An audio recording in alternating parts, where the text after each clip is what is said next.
Hi, my name is Christina Kwapich, and I study social insect biology. This is a photograph of a subterranean ant nest.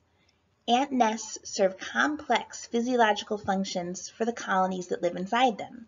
They organize labor, store food, and act as protective fortresses for the ants that build them. Each nest is an extension of the colony's phenotype and represents both the intrinsic characteristics of its architects and the response of those builders to the external environment.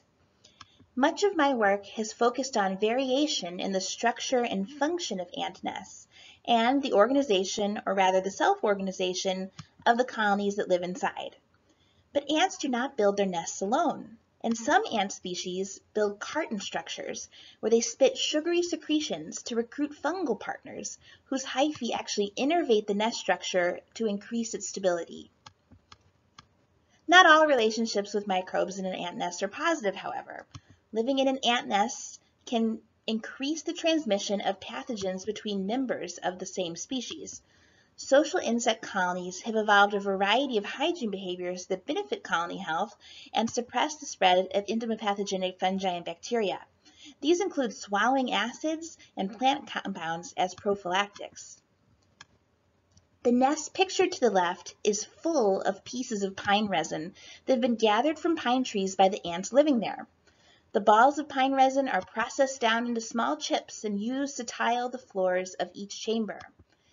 The terpenes in pine resin are antimicrobial, and I believe the ants are exploiting this function for their own public health program.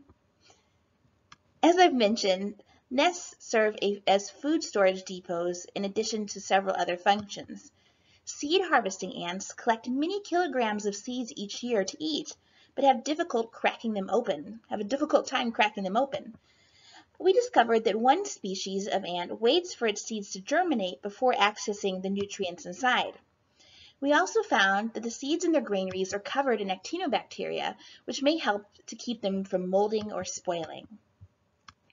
Finally, each ant nest acts like an ecological island, full of niches that are home to a thrilling variety of creatures found nowhere else on Earth. The small crickets pictured here live inside ant nests as parasites.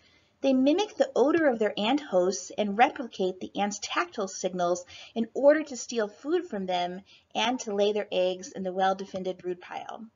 Interestingly, these crickets can explain numerous ant species, and depending on which ant they live with, they develop into very different-looking adult forms. This phenotypic plasticity induced by host characteristics is a major focus of my current research program. I want to thank you for your attention and interest and encourage you to contact me if you have any additional questions or ideas for collaboration. My email address is christina_kwapich@uml.edu. Thank you so much.